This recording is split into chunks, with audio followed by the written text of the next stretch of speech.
right, y'all, welcome to the Scott Horton Show. I am the director of the Libertarian Institute, editorial director of antiwar.com, author of the book Fool's Errand, Time to End the War in Afghanistan, and I've recorded more than 5,000 interviews going back to 2003, all of which are available at scotthorton.org. You can also sign up for the podcast feed. The full archive is also available at youtube.com/Scott Horton Show. All right, guys, on the line is John Kiriakou, a former CIA officer and host of Loud and Clear on the Sputnik Network. And he is the author of the books Doing Time Like a Spy and The Reluctant Spy. And also the CIA Guide to Surveillance. And his latest with the great Gareth Porter, the CIA Insider's Guide to the Iran Crisis. From CIA coup to the brink of war. And hey, welcome back to the show. How are you doing? Thanks. Doing well, thanks. Appreciate you having me. Yeah, good times. Happy to have you here. So I got to find which tab to click on. Here we go.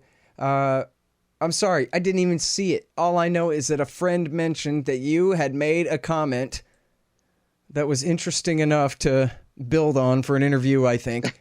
About this recent Michael Isikoff story in Yahoo News that in court filing, FBI accidentally, maybe wink, wink, nudge, nudge, accidentally reveals name of Saudi official suspected of directing support for the 9/11 hijackers. So, first of all, I guess, did I hear it right? You had a comment about this, and then first of all, I guess, tell us the story, if you can. Take us through the reporting here, and then let us know what you think it all means.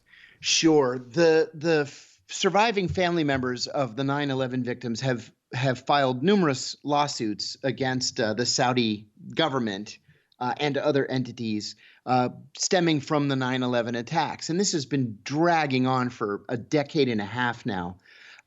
There are a lot of classified documents involved in this related to the FBI's investigation, both pre and post 9/11. So this was just kind of a standard turnover of documents that was supposed to be made with no fanfare at all. The documents are heavily redacted, but lo and behold, one of the redactions was missed. And the redaction that was missed exposes the name of a Saudi diplomat for the very first time who was a middleman between the Saudi government and the 9/11 hijackers. His name was Musaid al-Jarrah. Musaid al-Jarrah was the representative in the Saudi embassy in Washington of the Saudi Ministry of Awqaf and Islamic Affairs. Awqaf means religious donations, religious programming, religious charity, that kind of thing. I think that the actual translation of awqaf, it's the plural of waqf, which means charity. So for the very first time, we get this name, Musaid al-Jarrah. And what Musaid al-Jarrah did was he provided money from allegedly the Saudi embassy, perhaps even from the wife of the Saudi ambassador to the United States at the time, Prince Bandar bin Sultan, good friend of President George H.W. Bush, provided it to a cutout that is a middleman in Los Angeles, who in turn used the money to procure an apartment for two of the 9/11 hijackers. So this is the first time in a public venue, the first time in an unclassified fashion that we've seen a direct connection between the Saudi government and the 9/11 hijackers. I think the comment that you're referring to is, I said the other day in an interview that I don't think this leak was an accident. There are literally 24 different people who pore over these documents with a Sharpie to make sure that no classified information is released, especially names. And I think, frankly, that there are a lot of people at the working level in the FBI, where the document originated, that are just tired of our government, whether it's led by a Democrat or a Republican, covering for the Saudis. The Saudis were involved in 9/11. We all know they were involved in 9/11. Now we have actual proof that they were. The American people have a right to know that, and especially the families of the 9/11 victims have a right to know that. And the Saudis need to be called to account. All right, now, do you write about this in The Reluctant Spy? I'm trying to remember. To tell you the truth, every mention that I made of Saudi Arabia in The Reluctant Spy was redacted. And so it's not in there. None of it is. Okay, now, there's been so much great work on the 28 pages. That's from the original Congressional Joint Committee investigation of the September 11th attacks. And the 28 pages were redacted for so long, and they're finally released, 2 years ago. And I've heard it said by a lot of different folks. In fact, someone just recently said to me that they think my wife, Larissa Alexandrovna, that her article about the 28 pages at antiwar.com is still the single best one to explain, I agree. What it all means and in context with what we already knew. And so what puzzle pieces are being filled in and this kind of thing. And so, essentially the narrative is that essentially Saudi intelligence officers were helping to pay for these guys, helping them to survive when they first got to California. This would be the Flight 77 hijackers, the San Diego cell. And with the others too, I'm not exactly sure the different extent of the different accusations, but essentially paying their way into flight school and all of these kinds of things. But I wanted to bring up a counterpoint to that, which is our friend Phil Giraldi, who, he doesn't pull punches. Phil. Phil's a terrific writer and a great CIA officer. Yeah, well, and a PhD, right? And a vociferous critic when he feels like criticizing. But he said, you know what? I kind of am not feeling it on the 28 pages. I think that, if you look at it in a bad light, it looks pretty bad. But if you look at it in context, this is the kind of thing that the Saudi embassy and Saudi government officials inside the U.S. do for Saudi immigrants or, students or whoever, temporary, green card holders or whoever, Saudi nationals who come to the United States, that they do this kind of thing all the time. And if you look at it in the broader context, there's, hardly anything that really stands out from standard operating procedure. What do you think about that? There's something to be said for that. But at the same time, though, the Saudis have thousands and thousands of students here. There's literally no oversight. There was an incident about a year ago, for example, where 2 Saudi students flew into the United States. They were supposed to be on their way to a small mining college in Montana. And when they landed at JFK in New York, they just walked out of the airport and nobody ever saw them again. Well, it's up to the Saudi embassy to keep track of their students. We don't have the manpower or the wherewithal to track every single student from Saudi Arabia or any other country who has an education visa to come to the United States.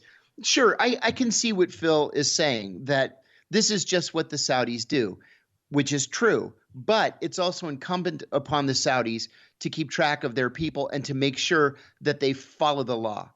So you can't say, well, sure, there were these guys, these Saudis in 1999. They did a dry run on an America West flight. It was a dry run for the 9/11 attacks. But it's not the Saudi embassy's fault that these guys were getting money from the embassy because the embassy didn't know what they were up to. Well, they should know what they're up to if they're financing these people. Another thing about the Saudi embassy, too, and at the very least, this is irresponsible. At the very worst, it's a danger to American national security, is that the Saudis, and specifically at the time, Mossad al-Jarrah, being the representative of the Ministry of Islamic Affairs, they finance Islamic centers and mosques all over the country. We have several major mosques here in the Washington area built by the Saudi government. Oftentimes they're named after whoever happens to be ruling Saudi Arabia at any given time. There's a big one, the King Fahd Mosque in California, for example. And it's not just here. It's all over the place. I mentioned the other day on my own show that the largest place of worship in Guatemala is a Saudi mosque that was built right in the center of Guatemala City. And across Latin America, the fastest growing religion is Islam. That's thanks to the Saudis. Another thing that the Saudis do is they supply all of the Qurans to the U.S. Bureau of Prisons. So these Qurans are translated into English, and what they do is you open up a Quran. On one side is the actual Quran, the text of the Quran. On the other side is commentary telling you what these words mean and how you're supposed to interpret them. Well, that commentary is Saudi, and being Saudi, it's fundamentalist. Some would say even radical. The Saudi government would tell you that it's a fundamentalist Muslim country, that they're the guardians of the two holy mosques. That's the king's official title, is protector of the two holy mosques. So, they serve to radicalize people in U.S. prisons and jails. So when they get out, they're self-radicalized. They gravitate toward these Saudi built mosques and Saudi built Islamic centers. And, you've got automatically made followers. So the Saudis like to dabble in this kind of radicalization, and then they're shocked, I tell you, when something bad happens. So I just don't trust them, and I don't trust their admonition that they're innocent in the whole 28 pages, or that they're innocent in the transfer of money to 9/11 hijackers. I just don't buy it. But now, so you were an analyst before you were a field officer there. So if this was your group of analysts at the CIA and you were looking at all of this as the investigation, you would say that even without the audio of the phone calls, that, as a professional CIA conspiracy kook, you would judge with high confidence that they were helping these guys with a purpose, and that purpose then must have been to successfully carry out this attack. Is that correct? I would think yes. Not necessarily that this was a plot hatched by the Saudi king and the Saudi crown prince and the Saudi defense minister at all.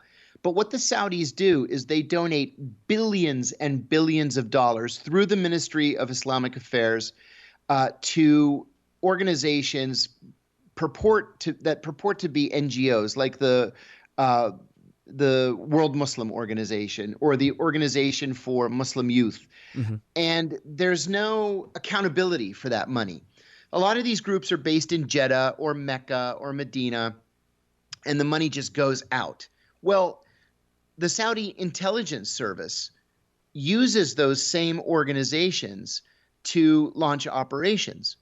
And I think that if there was cooperation between the Saudi government and the 9/11 hijackers, and I believe that there was, I believe it was probably done through the Ministry of Islamic Affairs and the Saudi intelligence service without perhaps direct knowledge and direct involvement of the highest levels of the Saudi government.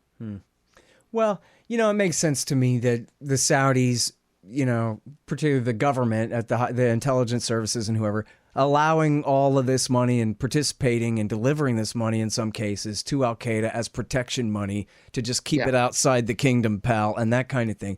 And yet, and by all means, laundering money through WAMI or whatever, all of that. But providing direct assistance to actual hijackers in the U.S. is a little bit more specific than paying protection money at a hotel in France, so it sure is.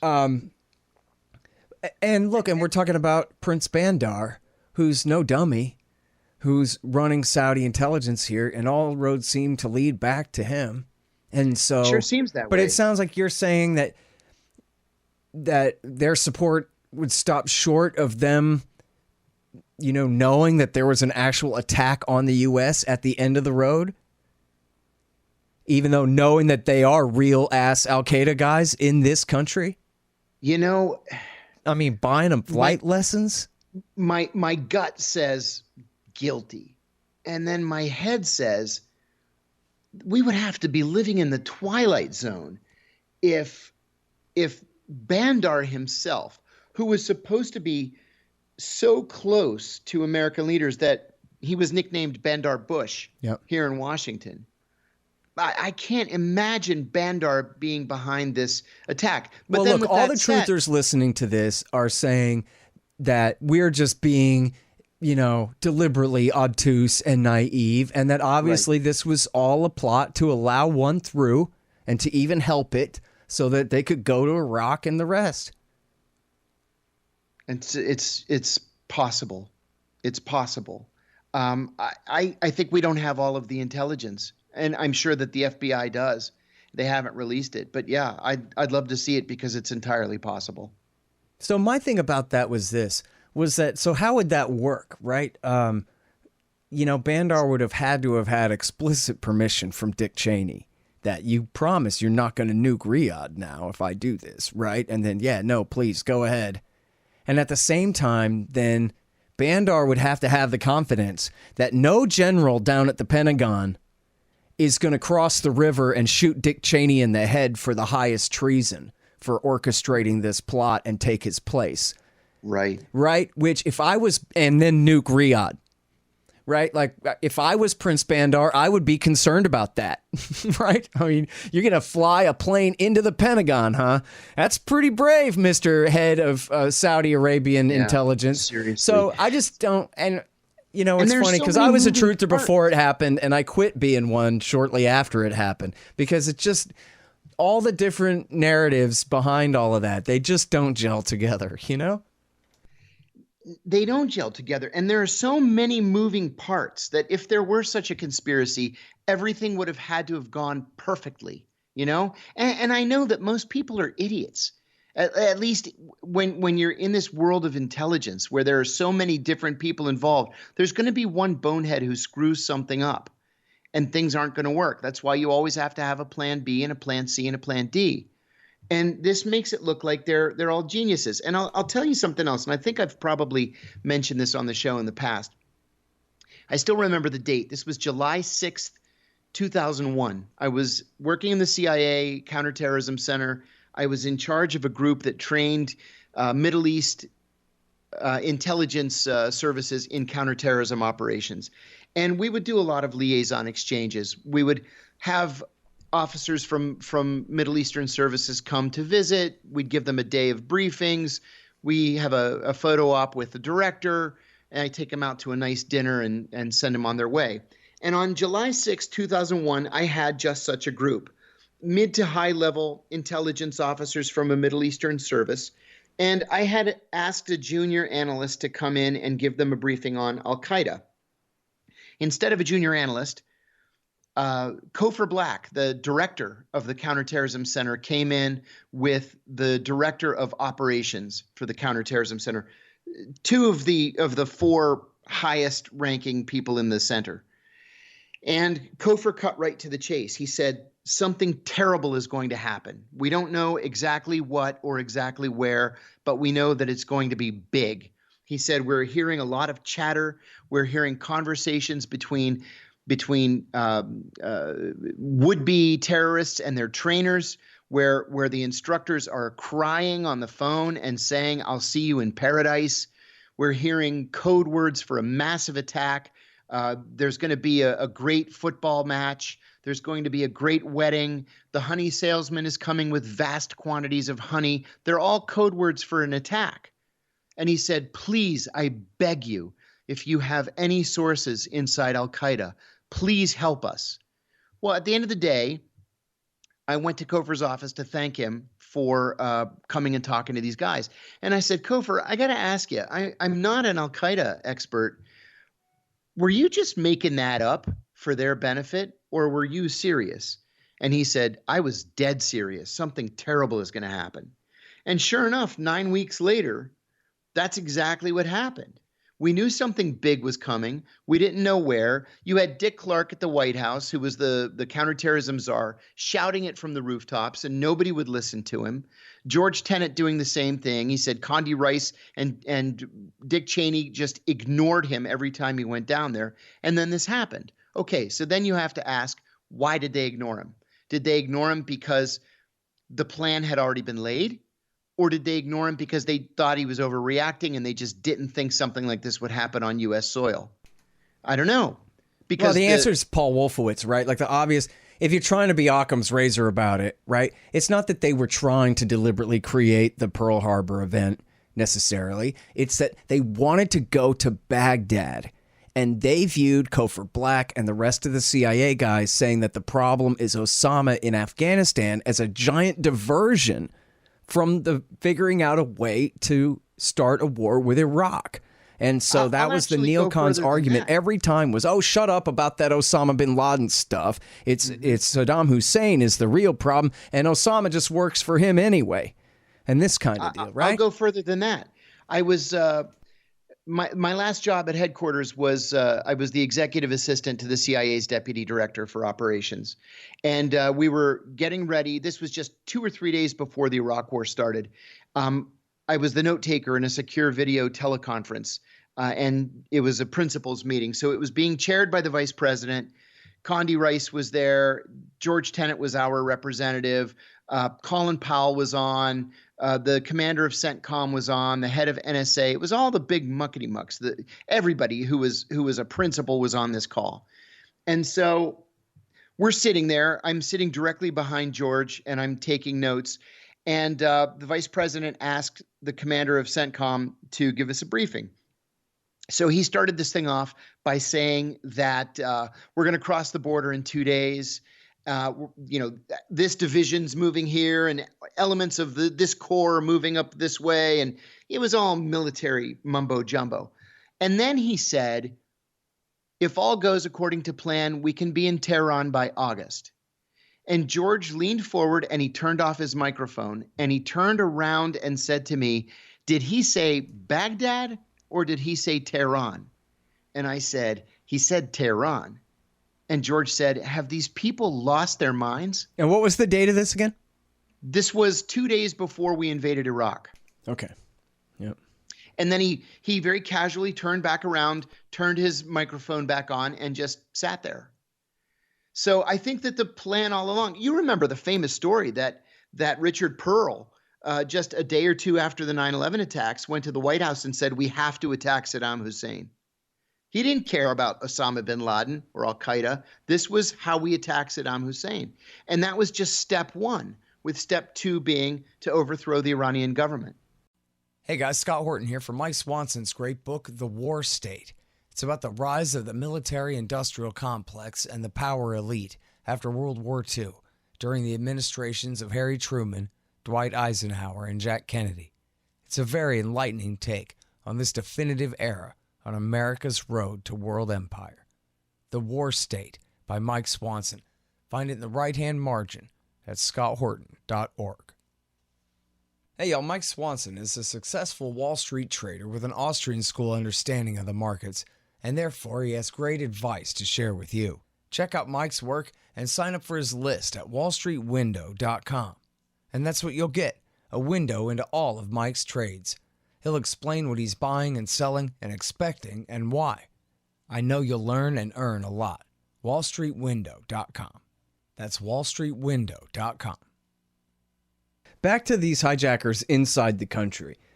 You know, for someone who was predicting this attack for a long time before it ever even happened, the day that it happened, I says, well, look, you got what, at least 20 real-ass suicide terrorist hijackers inside the country for some extended period of time. How could this be possible that the FBI wouldn't know exactly who they were and be following every step that they take? And then the official explanation for that is because the CIA refused to show them all the information about this cell. In fact, let me go ahead and recommend this for people if they haven't seen it. And I don't know about you, but there was this great little clip of, it's by Alex Gibney, the documentarian. Oh, yeah, he's great. Yeah, and so he's interviewing Lawrence Wright that wrote The Looming Tower, and he's interviewing Doug Miller and Ali Soufan from the FBI, from their side of the story about the CIA not being fair and sharing with them before the attack. And Ali Soufan says he was in Yemen investigating the coal attack on September 11th. And then once the attack took place, they called him and said, you better come down to the embassy. He's the FBI agent. And Yes. the CIA says, okay, come here. We have something to show you. And they open up the manila envelope, and there is the Malaysia meeting where the USS Cole attack that he is investigating was planned, and so was September 11th. And so here's two halves of the same big plot, and he says, and he can just read it, decode it with a glance, that this is what happened today, is that what the CIA hadn't shared with us, is what unfolded there. And then I wanted to mention this guy, Ray Nowaleski, and he was the major producer of 9/11 Press for Truth, which is a really great documentary that my wife helped work on as well. And also he did the Rich Blee podcasts 1 and 2. And these are about Rich Blee was a guy at the Alex station, the CIA Alex station there. And just to boil all of this down, what Ray said to me, and I went out to dinner with him at one point and asked him about all of this. And he said his best explanation, and that Richard Clark also believed, was that Alex Station thought that they were going to be able to recruit the San Diego cell. Yes. And have then, undercover double agents inside Al-Qaeda, and that either they didn't ever recruit them at all, or they recruited them, but really they were triple agents, not double, and ended up betraying them, and that was why they didn't share the information with the FBI. Then again, Michael Scheuer, who married the lady who, in the FBI's version, wouldn't let them share the data, he says that's all BS. The CIA gave the FBI everything. They're all in one big counterterrorism center together there, and if the FBI's email system didn't work as of circa the summer of 2001, that's their fault. So I don't know. No, that's not true. He's being disingenuous. Look, one of the things I think people need to understand is the depth of hatred between the CIA and the FBI. We freaking hated each other to the point where we wouldn't even work together. We wouldn't even cooperate with one another. Not necessarily on a man-to-man basis. I actually liked the FBI agents that I worked with in Pakistan, but institutionally, the CIA and the FBI hated each other going back to the founding of the CIA. The worst part of this is that the CIA database and the FBI database were not compatible. So while there were people from the FBI sitting in the CIA's counterterrorism center, not many, 2 or 3, at the time of the 9/11 attacks, there was no way to share information from one agency to the other, nor was there a political will to share information from one agency to the other. It only came after the 9/11 attacks when the American people finally had enough, and President Bush ordered us to integrate our computer databases. That was it. It was a petty bureaucratic fight that resulted in 9/11. Now, Mike Scheuer's not telling the truth when it comes to the Southern California cell. There was talk of trying to recruit those guys. They weren't recruitable. And we didn't really try hard to recruit them. The Alex station wouldn't have had the talent to recruit some guys like that anyway, right? Certainly that would have been somebody else's job? Certainly not. Yeah, that would have been somebody else's job. I don't want to get into the details because they're probably still classified. But yeah, that would not have been Alex Station's mission. They could have. Well, might they have done it anyway? I mean, I think this is part of the theory that they were out over their skis getting involved in something they shouldn't have. These women analysts at Alex Station who had no business trying to recruit anybody. Yeah, women analysts who had no operational expertise or experience whatsoever. Yeah, I don't want to sound too sexist. I just meant that was who happened to be running the thing. Yeah, they just happened to be all women, yeah. They thought they were smarter than everybody else, and we ended up with 9/11. All right, now, so what about on September 11th and shortly after, the word around the office? I mean, I know there's compartmentalization and all of that kind of thing, but would you really have us all believe that you guys were essentially taken by surprise? As you said, knew something's coming, but no more specific than that. Well, I can tell you that even in Alex Station, I was absorbed into Alex Station on September 12th. Even in Alex Station, we knew that it was going to be massive. Nobody believed they had the balls to pull it off inside the United States. The conventional wisdom was it was going to be another multiple embassy attack, probably somewhere in Africa. But we thought, well, if they're really going to try to take us by surprise, it'll be somewhere we don't expect, like East Asia. But everybody expected an embassy attack, not on U.S. soil.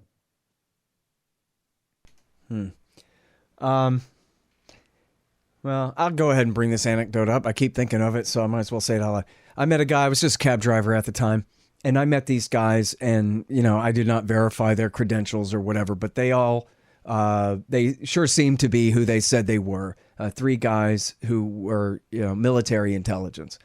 And what they said was essentially what you said, that we knew that something was going to happen, but we didn't know enough to stop it. Although, in this guy's telling of it, which, again, it just seemed credible to me at the time, but take that with a pinch of salt or whatever. But they knew it was going to be inside the United States, but they just didn't know which guys from which airports or any of those kind of details that they could have intercepted them. But that they did know that it was going to be here. I don't believe that just because if we knew that it was going to be in the United States. Remember, we had the information as far back as 1996 that al-Qaeda wanted to use planes as missiles, right? Mm-hmm. From the Bojinka operation in the Philippines. So we knew that they wanted to use planes. But if we had known it was going to be somewhere in the United States, all of the FAA would have been on high alert. The National Guard would have been called out. Now, if the CIA and the FBI had been cooperating and had been sharing the intelligence that they had collected, I think we would have come to the conclusion that it was going to be inside the United States. And to me, that's what makes this not just an intelligence failure, not just really the most important intelligence failure in American history, but one that reaches a level of criminality. This just isn't – it's not just a bureaucratic pissing match. It's a criminal action, in my view. Yeah. Well, and, so back to the Saudi angle here, too. I mean, if, presuming some kind of actual coordination with American officials to allow it to happen, forgetting all of that and just looking at, again, not just protection money paid, but money paid by whichever Saudi princelings and or Saudi intelligence to al-Qaeda terrorists who are extremely dangerous to American assets in this country or elsewhere around the world. They're supposed to be our friends. We're sure theirs. Yeah. And yet, what a terrible risk they're taking they would be taking to help al-Qaeda get away with even an Africa embassy attack against American targets. And that could get an American invasion of Saudi. You think you don't like our bases there now?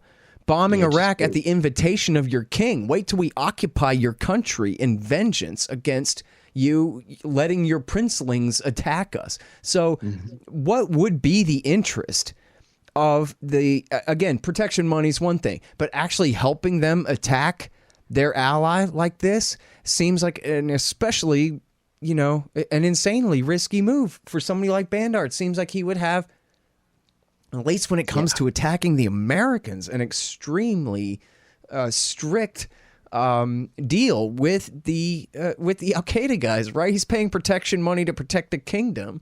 That should apply to us too, right? I don't know. You would think.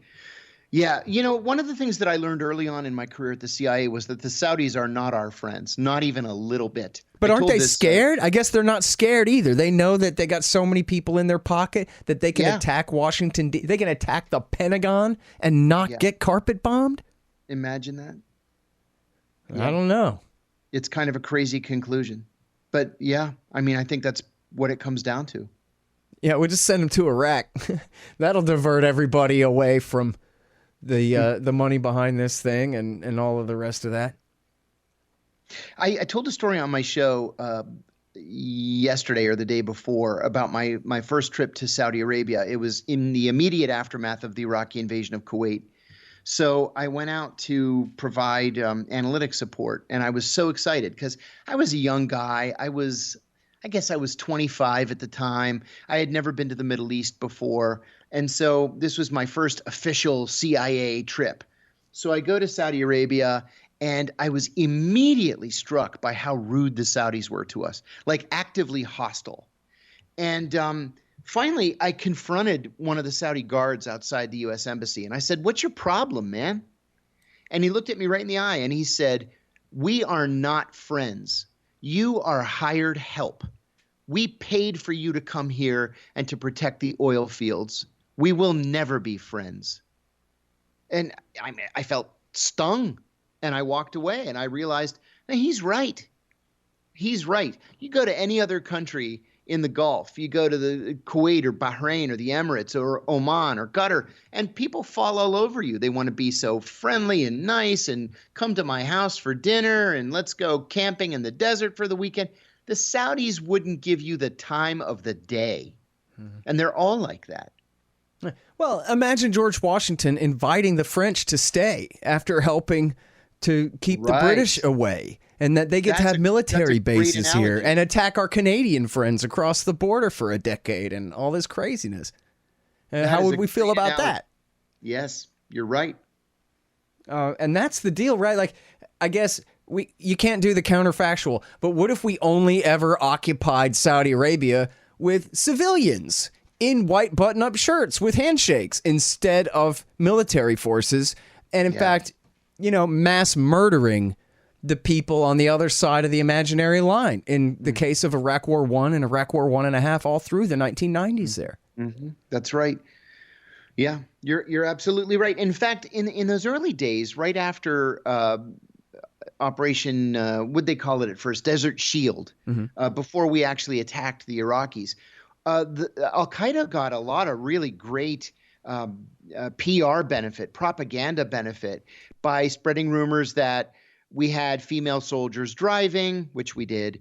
We had female soldiers taking showers with male soldiers on the military bases that we were occupying, that there were soldiers having sex in front of the Holy Kaaba in Mecca. That stuff wasn't true, of course, but people believed it. People believed it, and they became sympathetic to Al-Qaeda. I remember once a senior CIA officer talking about democracy, that he wished the State Department would stop talking about democracy. He said, I don't want democracy. If there was democracy in Saudi Arabia, Osama bin Laden would be the president of that country. We don't want democracy. And man, that just laid it bare right there. Yeah, well, and then you look at Mohammed bin Salman's reforms, and it's like, hey, everybody, R-rated movies is at the highest order. That this is the freedom, and the reform that we're bringing you is just licentiousness, essentially, rather than actual property rights and markets and freedom. That's not going to play well. Mm-hmm. So, giving liberty a very bad name in a very conservative society like that. And immediately, getting on the plane and going straight to Tel Aviv and bending the knee to Benjamin Netanyahu. And I mean, you know what I mean? Like, this guy, MBS, could be bin Laden's propaganda dream come true, right? Mm-hmm. Like, I'm sure that there's a podcast by Ayman al-Zawahiri called See, I Told You So. Look at this guy, Absolutely. Man. So now... But you know what? So we got into some of the truther stuff a little bit earlier. But so I wanted to go back to the way I had set that up about in the days after this at CIA headquarters. No one was saying, man, I think Cheney deliberately let that happen somehow or anything along those lines at all. Or I think the boss did. No, I never, ever heard that inside CIA headquarters. Never.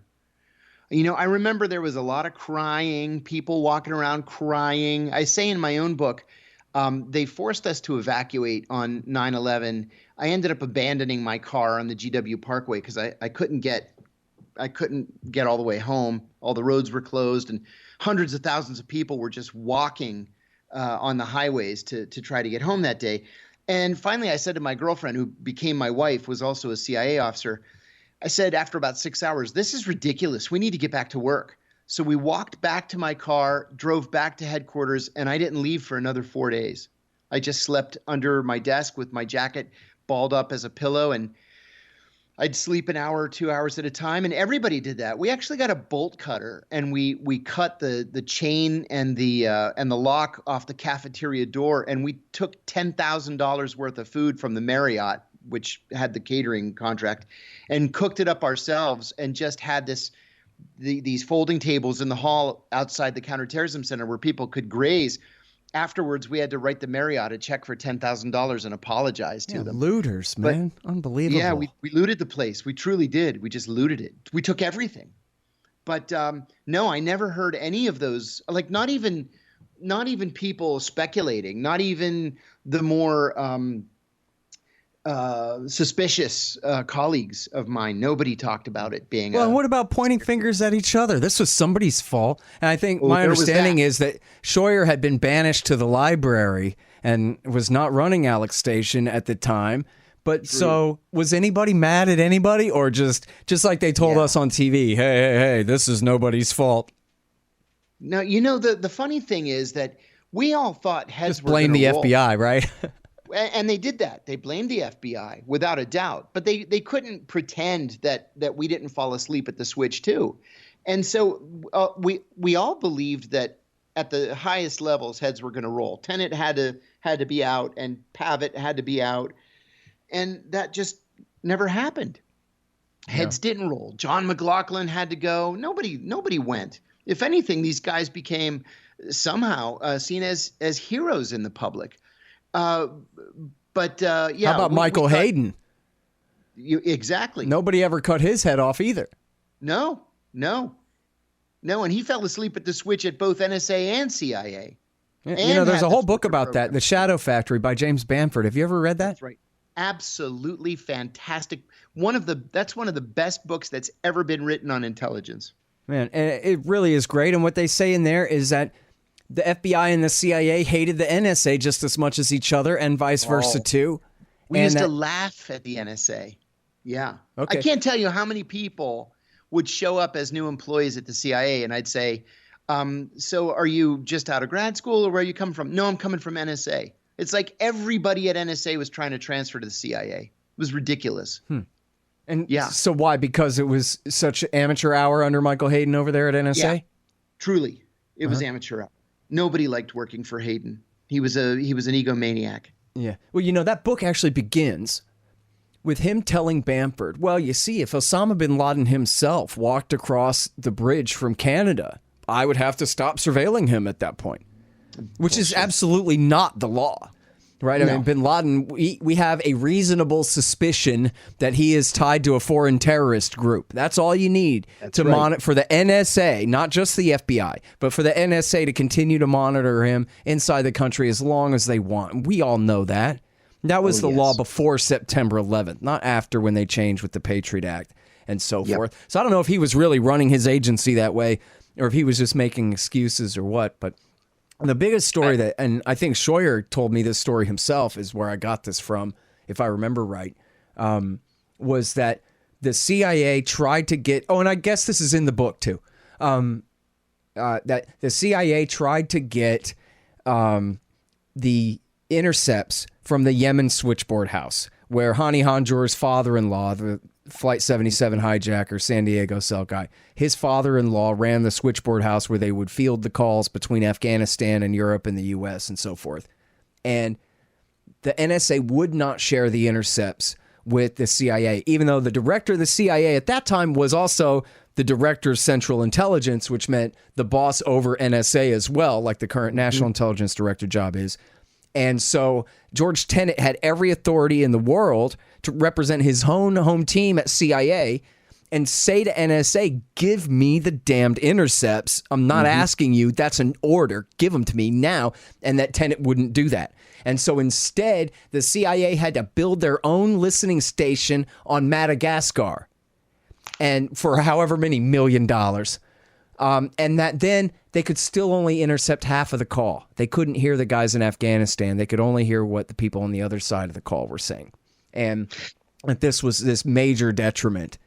And so, it sounds like making cheap excuses, but essentially all these guys might as well be a bunch of deputy sheriffs, right? Like, there's no reason to think that they would be talented or intelligent or caring or have anything but the most superficial kind of knowledge about what's going on or why it should matter. And if they don't have a profit and loss motive. In fact, the more they fail, the better they do, as you just pointed out. And so, it sounds like really the default would be, of course they fail. It would be a miracle if they scored a touchdown on something like this. And I'll give you another example, too. When I was in Pakistan, I was the chief of CIA counterterrorism operations. And I was working very closely with the FBI, obviously, because 9/11 was still an open criminal investigation. And finally, the president had ordered us to work together. So we decided to we decided to raid the Taliban embassy. The Taliban still had an embassy. It was in Peshawar, Pakistan, not in Islamabad. And we drove up there with a small team of guys. There were 6 of us. And we knew that the Taliban would lock the door around 5 o'clock and they would just go home. So we waited until sunset. We picked the lock. We went in and we stole literally everything. We stole all of their files, the filing cabinets. We stole their computers. We stole everything. We packed it literally to the ceiling of 2 vans that we requisitioned from the American embassy. And then the rest of the night, we just drove it all back to Islamabad. So we unloaded it all into the embassy. We put it in the hallway where the FBI offices were located. And then I went home, or not home, but back to my guest house to get a couple of hours of sleep. Finally, I go back into the embassy late morning, and one of the FBI agents comes up to me and he says, "Hey, I think we've got a problem." I said, "Yeah, what kind of a problem?" He says, "Wait till you see what we confiscated in some of their hard copy files. You got to come down and take a look at this." I go down there, and in one of the files we had stolen, it was a collection of telephone bills. And in Pakistan, for whatever reason, the phone bills are written in English, right? Not in Urdu or Pashto or any of those other languages. They're all in English. And what these bills showed was that there were hundreds of telephone calls from the Taliban embassy in Peshawar to numbers all over the United States: Buffalo, New York, Kansas City, Atlanta, Georgia, Colorado, California, hundreds and hundreds of calls. So I sent a cable to CIA headquarters, to the Counterterrorism Center, and I said, "Be advised, this is what we found." I documented the calls, and I said, "We're deeply troubled by this." I get a cable back a couple of hours later saying, "Good catch. Give it all to the FBI. Give the originals to the FBI, copies to us, and copies to the Pakistanis," because this was still an open criminal investigation. So I did that. I gave all the originals to the FBI. The FBI agent I was dealing with boxed it up and sent it back to Washington. Okay. 6 months later, I come back to headquarters. I transition into a new job. I happened to be at the mall one day with my wife, just walking around the mall. I run into this FBI agent. I said, "Hey, whatever happened to those numbers that we found in the Taliban embassy?" And he said, "I'm embarrassed to even tell you, they never even opened the box. The box was sitting in this office for months, and then they just sent it out to a storage facility in Greenbelt, Maryland." And I said, that may have been the smoking gun for 9/11. He said, "I know, man." He said, I screamed until I couldn't scream anymore. Nobody would pay any attention to me. Another year passes, and I run into the guy who was the head FBI agent in Pakistan. He had transferred back to the United States. And I asked him the same question: "Whatever happened to those telephone numbers that we confiscated?" And he said, "Buddy, have you ever seen the movie Harrison Ford?" Yeah, Raiders of the Lost Ark. I said, "Oh, come on now." He said, "Yeah, it's like the closing scene in Raiders of the Lost Ark. They put it on a shelf in some storage facility out in Maryland, and nobody ever saw it again." Yeah. And we still don't know what was in those phone bills. Yeah. Well, and this goes back to the overall thing about CIA and FBI, where the FBI is trying to prosecute these guys. And so everything that they get, they lock up behind a grand jury. Yes. And so then the CIA can't have it. But the CIA presumably is in the middle of giving Bill Clinton 10 different chances to kill Osama bin Laden. They're not trying to arrest and prosecute the guy. They're trying to have him dead. And there's a huge conflict there. And I don't know if you've ever seen this, but I want to go ahead and play it just because in a dark way, it's kind of hilarious in the aftermath of all of this. But this is a very short clip of Michael Scheuer testifying before Congress under oath about his true feelings for John O'Neill, the head of FBI counterterrorism. Sir. I think I also said that the only good thing that happened to America on 11 September was that the building fell on him, sir. So there you go. The only good thing that happened on September 11th was the building fell on John O'Neill, who was the new head of security at the World Trade Center. I'll tell you, there was not a more unpopular person in CIA headquarters than John O'Neill. I remember hearing on September 11th that he had died, and I remember a lot of people just kind of shrugging their shoulders. Man, that's really something else.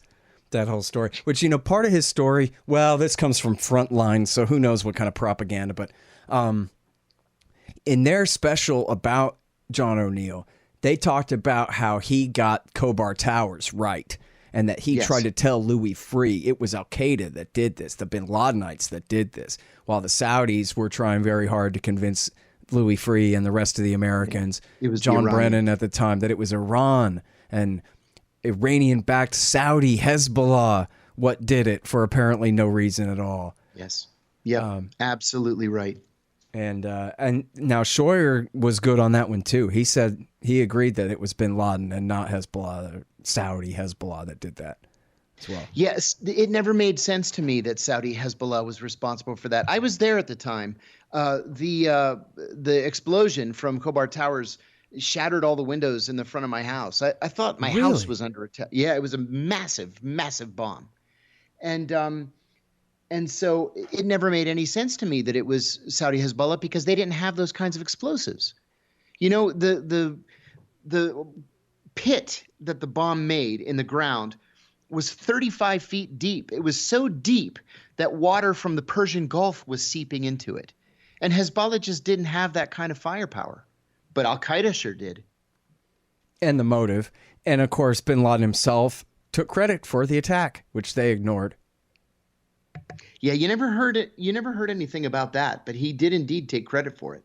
Yeah. And Gareth Porter, by the way, your co-author, has done probably the best work on that, 2 or 3 articles on the Khobar Towers there, on that attack. But, the Secretary of Defense, Perry at the time, also said it was Bin Laden that did it.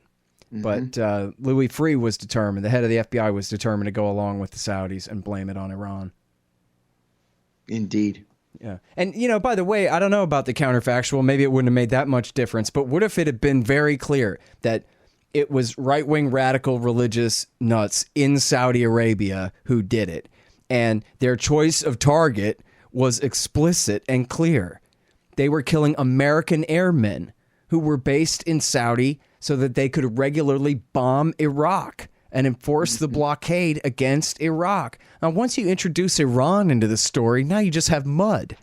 Why would Iran want to blow up the Khobar Towers? It makes no sense, and so the story just kind of evaporated. But what if they had told the truth and they had taken the death of those 19 airmen as all the September 11th you need to understand that these people want our troops the hell off of their holy peninsula?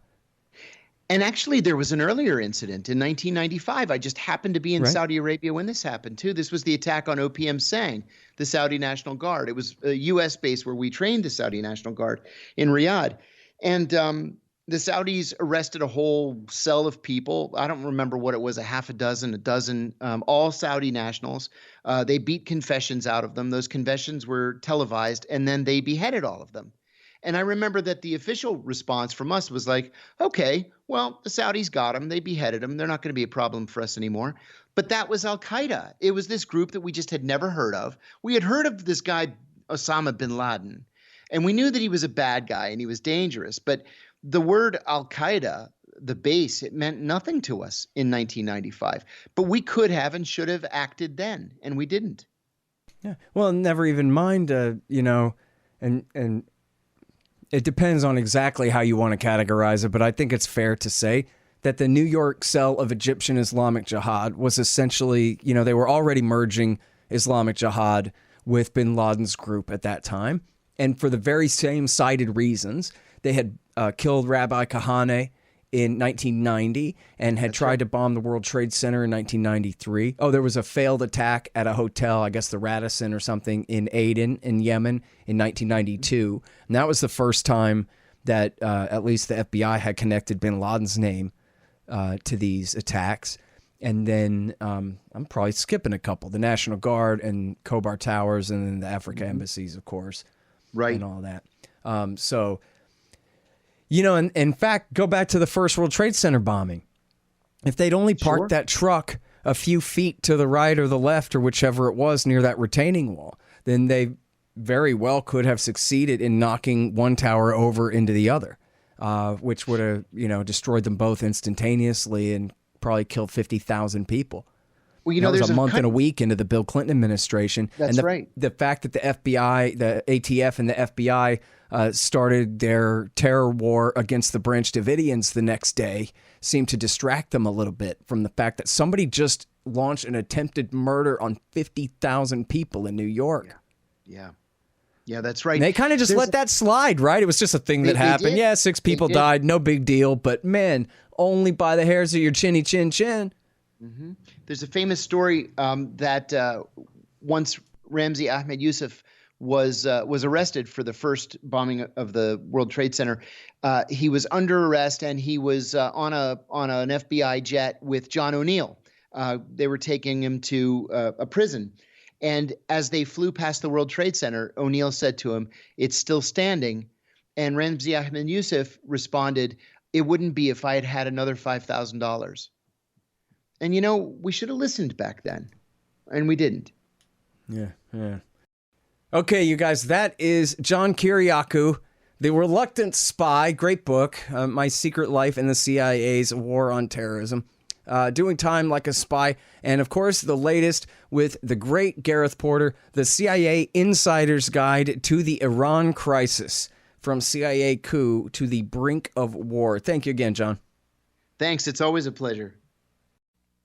The Scott Horton Show, Anti-War Radio, can be heard on KPFK 90.7 FM in LA, APSradio.com, antiwar.com, scotthorton.org, and libertarianinstitute.org.